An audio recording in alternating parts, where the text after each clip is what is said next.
মাত্র 5 মিনিটে আটি সহ আমি কিভাবে তাল সংরক্ষণ করি আজকে আপনাদের সাথে শেয়ার করব। আমরা অনেকেই আছি যারা অফিস, ছোট বাচ্চা, বিভিন্ন ব্যস্ততার কারণে দেখা যায় তালটা সংরক্ষণ করতে পারি না। তবে আজকে আমি আপনাদেরকে দেখাবো যে আটি সহ কিভাবে তাল সংরক্ষণ করবেন, একদম সারা বছরের জন্য, একটুকু স্বাদ নষ্ট হবে না। বিসমিল্লাহির রহমানির রহিম। আসসালামু আলাইকুম। Cooking blog by Kamrun Nahar YouTube চ্যানেলে আপনাদের সবাইকে স্বাগত। আপনারা তো দেখতেই পাচ্ছেন আমি এখানে দেখুন একদম পাকা, হাত দিয়ে চাপ দিলে তালটা কত সুন্দর নরম এবং খুবই তুলতুলে। আর তালটা যখন কিনবেন অবশ্যই পাকা দিকে কিনবেন, আর হাত দিয়ে এভাবে চেপে চেপে দেখবেন যে তালটা পাকা কিনা। আর অবশ্যই তালের মুখের অংশটা এটা দেখে কিনবেন। তো দেখুন আমি কিন্তু তালটাকে পরিষ্কার করব এখন তালটা। তো এখানেও কিন্তু আমি একটা টিপস আপনাদেরকে বলে দিই। এই যে নিচের অংশটা দেখতে পাচ্ছেন, এটাকে যদি এভাবে কেচি কিংবা একটা চাকু দিয়ে ঘুরিয়ে ঘুরিয়ে গোল অংশটাকে এইভাবে আপনি স্ক্র্যাচ করে নেন, তাহলে দেখা যাবে কি যখন তালটা আপনি তালের যে চামড়াটা ছোলানোর সময় এটা কিন্তু একদম ইজিভাবে উঠে যাবে। আর তা না ছাড়া কিন্তু কষ্ট হয়, ওই যে নিচের যে গোল অংশটা ওইখানে গিয়ে কিন্তু আটকে থাকে, আর টানতে গেলে কিন্তু অনেকটাই কষ্ট হয়, অনেক সময় হাত কেটেও যায়। আর এটা কিন্তু খুব সাবধানে করতে হয়, কারণ তালের চামড়াটা কিন্তু খুবই ধারালো। তো দেখুন আমি কিন্তু তালটা পরিষ্কার করে নিচ্ছি। আর এইভাবে যদি আপনারা রাখেন সারা বছর, একদম তালের অরিজিনাল যে স্বাদ, ওই স্বাদটা থাকবে। আমি কিন্তু এইভাবে সব সময় রাখি। আমার যেহেতু ছোট বেবি, আমার দেখা যায় অনেক সময় তালের যে রস ওইটা চিপে বের করেও কিন্তু রাখি, আর অনেক সময় এভাবেও রেখে দিই, যখন ইচ্ছে হয় তখন বের করে আমি আমার ফ্রি টাইমে, একদম ফ্রি টাইমে এটাকে আমি আমার প্রসেসিং করে নিই আর কি। যেভাবে পিঠা বানানোর জন্য রসটার প্রসেসিং করতে হয় ওইভাবেই করে নিই। আর এখানে দেখুন আমি কিন্তু তালটা পরিষ্কার করে নিচ্ছি। আর এটা কিন্তু খুবই অল্প সময়ে করতে পারবেন। বাজার থেকে তাল কিনে এনে জাস্ট তালটাকে চামড়াটা ছাড়িয়ে, আমি এখানে 1 টাকা দামের প্যাকেট কিনে নিয়ে আসছে বাজার থেকে। তো ওই প্যাকেটে করে কিন্তু আমি এগুলাকে প্যাকেটিং করে রাখবো। আর একদম অরিজিনাল যে তাল, সিজনে যে স্বাদটা সেম স্বাদ থাকবে এভাবে যদি আপনারা রাখেন। আর আশা করি আপনারা উপকৃত হবেন। দেখা যায় অনেকের ছোট বাচ্চা থাকে, ইচ্ছা থাকে যে তাল সংরক্ষণ করার, কিন্তু ওই যে পরিষ্কার করা, তাল থেকে রস বের করা, ওই ভয়ে অনেকেই কিন্তু আমরা সংরক্ষণ করতে পারি না। কিন্তু এইভাবে যদি রাখেন তাহলে দেখা যাবে আপনার ফ্রি টাইমে, আপনার সময় সুযোগ করে এটাকে আপনি আপনার পিঠা বানানোর উপযোগী করে নিতে পারবেন। কিন্তু আমি যেভাবে আমার টিপসটা কিন্তু আমি আপনাদের সাথে শেয়ার করছি, জানি না আপনাদের কাছে কেমন লাগবে। আমি এইভাবেই কিন্তু সব সময় এইভাবেই রাখি। আমার দেখা যায় অনেক সময় ভালো লাগতেছে না, আমি এখন করব না এটা। আমার তাল মনে করেন যে এগুলাকে পরিপাটি করে সব কিছু করা একটা সময়ের প্রয়োজন, আর একটা ধৈর্যেরও প্রয়োজন। অনেক সময় আমার দেখা যায় যে ভালো লাগে না, কিন্তু আমি এভাবে রেখে দিই। আমার যখন ভালো লাগে একটা একটা করে বের করে আমি আমার পিঠা বানানোর জন্য যে যতটুকু রস প্রয়োজন ততটুকু আমি এখান থেকে নিয়ে নিই। তো দেখুন আমি কিন্তু একটা একটা করে প্যাকেটিং করে নিচ্ছি। তো প্যাকিং করা আমার শেষ। আমি এখন বক্সে উঠিয়ে এভাবে একটা এয়ারটাইট বক্সে করে ডিপ ফ্রিজে রেখে দেবেন। একদম সারা বছরের জন্য নিশ্চিন্তে থাকবেন, কিছু হবে না।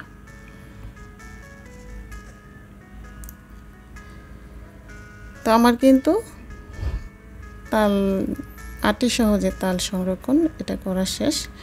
এখন আমি আপনাদের সাথে শেয়ার করব একদম তাল থেকে যেভাবে আমি একদম তিতা থাকবে না, তিতামুক্ত 100% গ্যারেন্টি, কোনো রকম তিতা থাকবে না যদি এই টিপসটি অবলম্বন করেন। আশা করি আপনারা উপকৃত হবেন। আর এখন পর্যন্ত যারা আমার ভিডিওতে আছেন প্লিজ ভিডিওতে একটা লাইক দিবেন। আর যদি দেখতে দেখতে আমার কোনো অংশ ভালো লেগে যায় কিংবা আমার কোনো কথাই ভালো লেগে যায়, অবশ্যই আমার চ্যানেলটি সাবস্ক্রাইব করে আমার চ্যানেলের পাশে থেকে যাবেন। আর যারা আমাকে বন্ধু করতে চাচ্ছেন তাদের উদ্দেশ্যে বলবো, প্লিজ কমিউনিটিতে আপনারা আপনাদের যে আমাকে বন্ধু করেছেন এটা জানিয়ে যাবেন। আর ভিডিওতে স্প্যাম কমেন্ট করবেন না। অনেকেই আছেন যারা ভিডিওতে বলেন যে বন্ধু করেছি ব্যাগ দিও, প্লিজ এই ধরনের কাজগুলো করবেন না। এতে করে কিন্তু চ্যানেলের সমস্যা হয়, ভিডিওর যে ভিউজ ইমপ্রেশন এটা কিন্তু থেমে যায়। আপনিও করবেন না এবং অন্যকেও করতে বারণ করবেন। তো দেখুন আমি কিন্তু একইভাবে আরেকটা তালকে পরিষ্কার করে নিয়েছি। আর এখন এটাকে আমি অল্প পানি দিয়ে একটা একটা করে আটি পরিষ্কার করে নিব। আমি এভাবেই করি। অনেকেই আছেন যারা মেশিনের সাহায্যে করেন, ওইভাবেও করা যায়, কিন্তু আমি কিন্তু এভাবেই করি। তো তাল থেকে কিন্তু আমি এক এক করে এভাবে একটু একটু পানি দিয়ে আমার রসটা বের করে নিব। আর এদিকে আমি আরেকটা পাত্রে তালটাকে আমি ছেঁকে নিব। আমার মতো করেই আমি আপনাদেরকে দেখাচ্ছি। অনেকেই আছেন যারা ভিন্ন ভিন্নভাবে করেন, কিন্তু আমি এভাবেই তালের থেকে রস সংগ্রহ করি।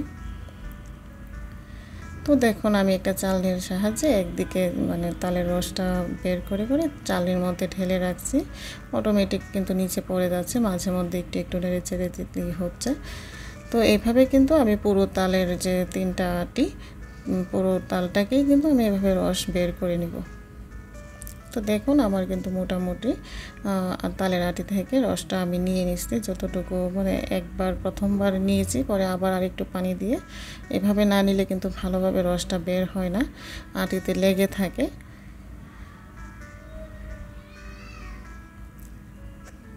তো চালনি দিয়ে চালার পর কিন্তু এখানে আর কোনো রকম আঁশ থাকার সম্ভাবনাই নেই। আর যদিও বা 2-1টা থাকে, ওইটাও কিন্তু মানে আমি আপনাদেরকে দেখাবো, ওইটাও কিন্তু চলে আসবে আমি যে পদ্ধতিটা আপনাদের সাথে অবলম্বন করতে যাচ্ছি।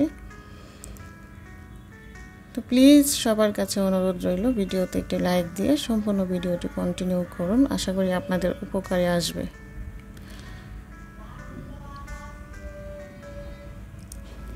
তো আমি এখানে দেখুন একটা চালনির মধ্যে আমি আর যে নেট ব্যাগগুলো থাকে, এটা একদম বলতে পারেন যে ইনটেক, এটাকে আমি ভালোভাবে সাবান দিয়ে পরিষ্কার করে ধুয়ে নিছি। নেওয়ার পর এখানে দেখুন আমি তালের রসটা দিয়ে এখানে আপনাদের সাথে এখন শেয়ার করব। আমি এখানে ব্যবহার করব চুন। আর চুনটা হচ্ছে আমরা যে পান দিয়ে চুনটা খাই ওই চুনটাই। আমি এখানে যে ঝিনুকের যে চুনটা ওইটা নিয়েছি। চুন তো 2 প্রকার, পাথরের আছে একটা, ঝিনুকের আছে একটা, যে কোনো চুন ব্যবহার করলেই হবে। তো আমি এখানে দেখুন কতটুকু পরিমাণ চুন দিয়েছি। চুনটা দেওয়ার পর আমি ভালোভাবে ব্যাগটাকে একটু টাইট করে বেঁধে, আমার যদি আপনাদের ঝুলানোর মতো জায়গা থাকে ঝুলিয়ে রাখবেন। আর আমার যেহেতু ঝুলানোর জায়গা আপাতত নাই, তো আমি কিন্তু এইভাবে চালনির মধ্যেই রেখে দিয়েছি। চালনির থেকেও কিন্তু রসটা পড়বে। তো দেখুন অনেকটাই কিন্তু বের হয়েছে, যে তালের যে তিতা অংশটা, যে মানে তেতো ভাব যে তালের পানিটা, ওইটা কিন্তু বের হয়ে গেছে। আর এই পর্যায়ে দেখুন আমি এখানে যে চুনটা দেওয়ার পর এখানে কিন্তু 90% যে পানিটা কিন্তু বের হয়ে গেছে। অনেকটাই কিন্তু তালের তিতা দূর হয়ে গেছে। এখন যদি আপনি 100% করতে চান একদম তিতামুক্ত, তালের রস মুখে দেওয়ার পর যাতে কোনো রকম তেতো ভাব না থাকে, ওইটা যদি করতে চান তাহলে এই যে চুনটা বেশি করে একটু চুন এভাবে ফেলে দিবেন। দেওয়ার পর দেখুন চুনটা কিন্তু পুরোটা চুনকে ঘিরে ফেলছে। যে তেতো অংশটা ভিতরে ছিল ওইটাও কিন্তু চুনে টেনে নিয়ে আসছে। দেখুন চুনের গায়ে কীভাবে লেগে আছে আটার মতো। তো আশা করি আপনারা বুঝতে পেরেছেন। আর এইভাবে যদি আপনারা রসটাকে প্রসেসিং করে নেন, আশা করি যে তালের মধ্যে যে যত তিতা তালই হোক না কেন, মানে অনেকেই আছেন যারা তালটা চিনে কিনতে পারেন না, আর শত চিনে কেনার পরেও কিন্তু তালে একটা তিতা ভাব থেকেই যায়।